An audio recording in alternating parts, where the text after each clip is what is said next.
Welcome to Not a Roofers podcast, where we discuss roofing. Without all the jargon. I'm Brianna. And I'm Charity. And this is today's episode.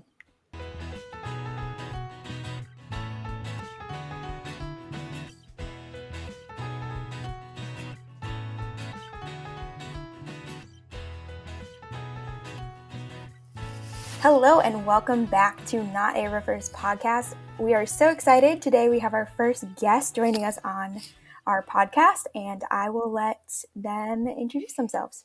Well, hello, I am Troy Ribble with Roof Medics. I'm the president and founder, and thank you for having me this morning. Well, welcome to the podcast. We're excited to have you as a guest. Our first question for you is, how long have you been with the industry and how did you get started? Well, I started in the industry working for my grandfather in 1982. So I guess that's almost coming up on 40 years now. It's a really long time. Yeah, it's a really long time. I don't think I'm really old enough to be at it that long. Well, here you are. Here I am. You've been in it a long time, so I guess you've had lots of experience, obviously. So do you have a favorite aspect of working in this industry? Oh, yes, absolutely. One of the best things about the industry, besides the people that you get to meet, is just the variety of places you get to go and see, whether it's on top of a roof looking out at some scenery that you wouldn't otherwise be able to see typically, being at height, looking over the areas of the surrounding countryside, whether it be rivers or lakes or uh, suburban areas or city areas. You get to see a lot of different things that not everybody gets to see. And also, you get into a lot of different places that you wouldn't otherwise have ever been able to get into, whether it's manufacturing, seeing different processes of manufacturing or assembly, or even, it's been a number of years ago now, but I've been on top of the Miller Park moving dome roof, and I've also been on top of the Capitol building roof in Washington, D.C. So if you had to pick your favorite place that you've been, where would it be? Oh, hands down, the Capitol building in Washington, D.C. Just not something you get to even think about doing very often. You have to be escorted by a member of the government, whether it's an elected official, a congressman or senator, a vice president or president. So not very many times do you get an offer to go take a look at something like that. Yeah, that's really cool. I never knew that you got to go up there.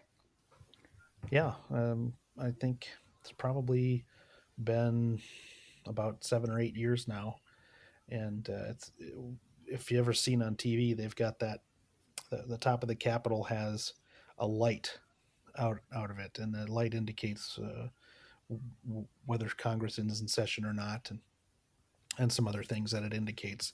That is where I was, and I got to walk all the way around that thing. It's not very big. To walk around it only takes a few seconds, but you get to see all of the history of Washington, D.C. that surrounds the Capitol. It's really spectacular. That's awesome. Was this always your dream? This was never my dream.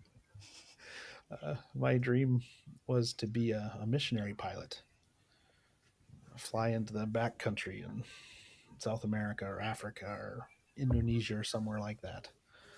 It was not quite the same thing. That's okay. In our intro to the podcast episode, Charity wanted to be a teacher and I wanted to be a librarian, and we're all here. So There's a lot of really neat things about roofing, and people think that a lot of people think anyway, or don't think, maybe is the better answer. They don't think about roofing or roofers or what it is, or when they do, they just think of tearing off shingles. They don't think of all the different kinds of sciences that are involved in a roofing chemistry, and the different types of uh, labor and processes that have to go through, the manpower and the organization, all the flow that it takes to do a good roofing project, especially on a commercial building. It's not as glamorous as some things, but it certainly is an interesting and fascinating industry. Yeah, that's cool. So this doesn't have to be roofing related, but what is your biggest goal in life or this year or anything? Just your biggest goal. Well, so my biggest goal in life has always been to get my pilot's license, which I did last year in August. So now it's step two, and that is to get my instrument rating so that I can fly not just below the clouds, but above them and through them. And so that's the next step. Um, maybe I'll have a bigger one at some point, but it's been 30 years since I started my pilot's training, and so getting that done last year was a big deal, and I haven't quite replaced that goal just yet. That's okay. What is your funniest, best, or worst, or maybe all three stories from a roofing job? Well, I was thinking about that a little bit when you guys sent me the questions the other day. And a lot of the funny types of stories or interesting types of stories need so much background perspective. You need to understand the customer or the crew or the conditions. They're very difficult to really present in a audio only format. But perhaps the funniest story might be um, shortly after I got involved in roofing service work. So I started in the warehouse for my grandfather, and then I worked in roofing crews as general labor for a number of years. But when I finally had earned enough experience to become a service technician, I was working with my supervisor, and we were called out to do some repair on a church, St. Mary's Church, a Catholic church, very tall, big roof, steep, and a massive bell tower. And this was the first time that either my supervisor or myself had been in a self propelled man lift. So when I think of a man lift, it's a big machine with four wheels that you can drive from the basket that holds two people. And then it works like a crane with a boom, and it can lift you up and move you into different positions around a building. And so this was the first time that either of us had operated one or worked out of one. And it was a total length of 80 feet. That could go 80 feet high.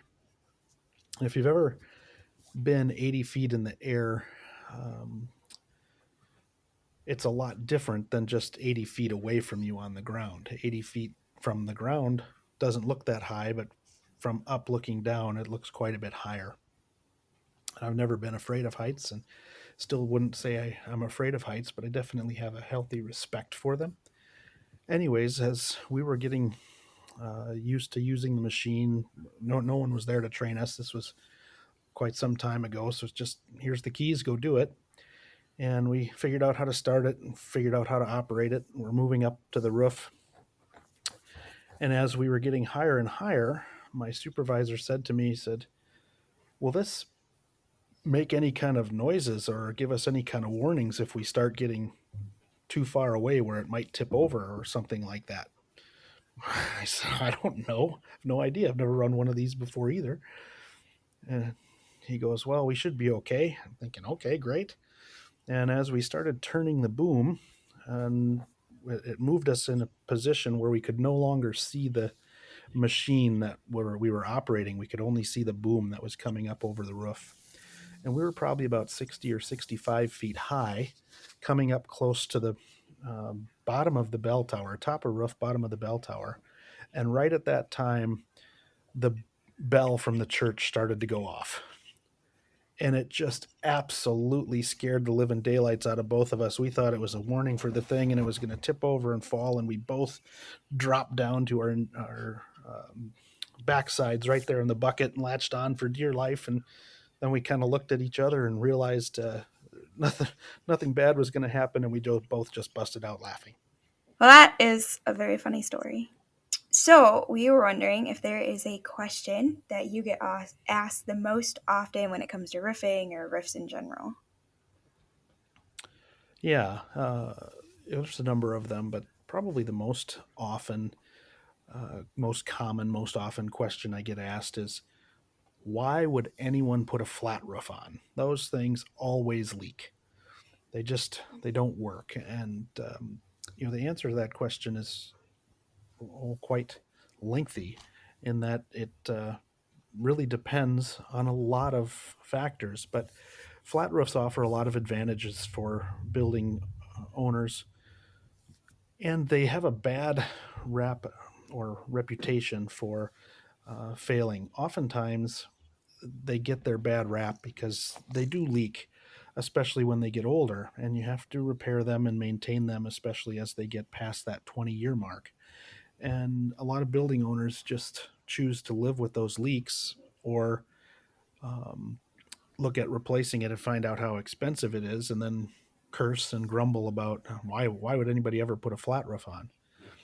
But what they don't realize is that oftentimes the flat roofing system on that building is lasting 1.5 or 2 times, maybe even more than that, longer than what a steep roof would have lasted. So the materials and the methodologies for installing and building a flat roof are, in my opinion, more durable, far more durable than what shingle roofing or steep roofing would be in most cases. And then a question totally non-related to roofing, unless of course you want it to be. If you could have a billboard with anything on it, what would it be and why? Well, I hate billboards, so I probably wouldn't ever That was my own one. answer. But to answer the question, I don't really have anything super creative or this and that I'd put up on a billboard. However, I you know think our logo for Roof Medics, just simply with um, the website, and then maybe why replace it when you can fix it or restore it, might be a tagline I would consider putting on there. I don't have any other epiphanies of any kinds of things, um, or anything funny that I would think of. Just kind of boring, plain old boring billboards, just like almost everyone else that's out there. That's okay. Is there anything else that you feel like you want to say before we end this interview? No, I don't. Okay. I don't know exactly what that would be. I'm not sure what your listeners would be looking for, but if anybody has any questions, they're free. Feel free to shoot us an email or give us a phone call. We're happy to answer roofing questions. Thank you for joining us today. This is so much fun. Yeah, you're welcome. Thanks for having me. That brings us to the end of today's episode. If you've been loving what you're hearing, make sure to press the subscribe button so you get notified anytime we post a new episode. Episodes come out on Monday and Fridays. Please feel free to share this podcast with a friend. We'd love everybody to be able to join us and learn more about the roofing industry as we go along on this journey. If you don't already, follow us on Facebook, LinkedIn, Instagram, and YouTube. I will put all of our information down in the show notes below. Feel free to contact us with any questions or any roofing ideas that you would love for us to talk about. I hope you have a great day, and we will see you next time.